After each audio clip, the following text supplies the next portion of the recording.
فبأي آلاء ربكما تكذبان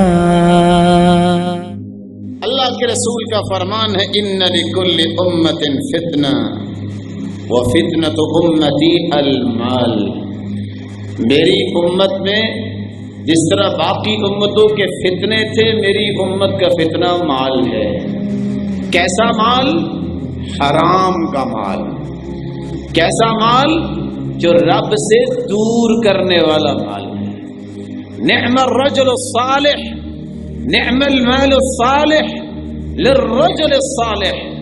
اگر اللہ کے سامنے گڑ گڑانے والا، رونے والا، گرنے والا انسان ہے، اس کے پاس اربوں کا مال ہے، وہ مال نعمت بن جاتا ہے. جیسے عثمان کا مال تھا، عبد الرحمن بن عوف کا مال تھا، اور سیدہ خدیجہ کا مال تھا. وہ مال فتنہ ہی فتنہ ہے جس کے ساتھ اللہ یاد نہ ہو، جس کے ساتھ اللہ کے سامنے کھڑے ہو کے اس کا شکر ادا کرنے کی توفیق نہ ملے. ایسے مال سے ہر وقت پناہ مانگنی چاہیے. اللہ ہمیں محفوظ فرمائے. اور حدیث کے الفاظ ہیں لا تقوم الساعة حتى يكون اسعد الناس لکع ابن لکع.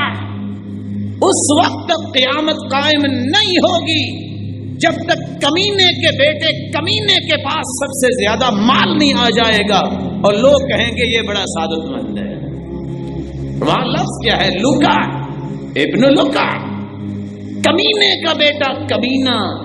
اصل کمینہ وہی ہوتا ہے جو اللہ کے سامنے گرتا نہیں ہے. لوگ اس کو کمینہ سمجھتے ہیں، نعوذ باللہ من ذالک. جن کو اپنے حساب سے ذات چھوٹی سمجھتے ہیں، ذات سب کی برابر ہے.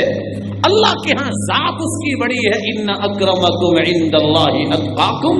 جس کا تقوی زیادہ ہے، جس کے اندر اللہ کا خوف زیادہ ہے، اس کی ذات پاک جو ہے وہ اللہ کے ہاں بڑی ہے، باقی سب برابر ہے.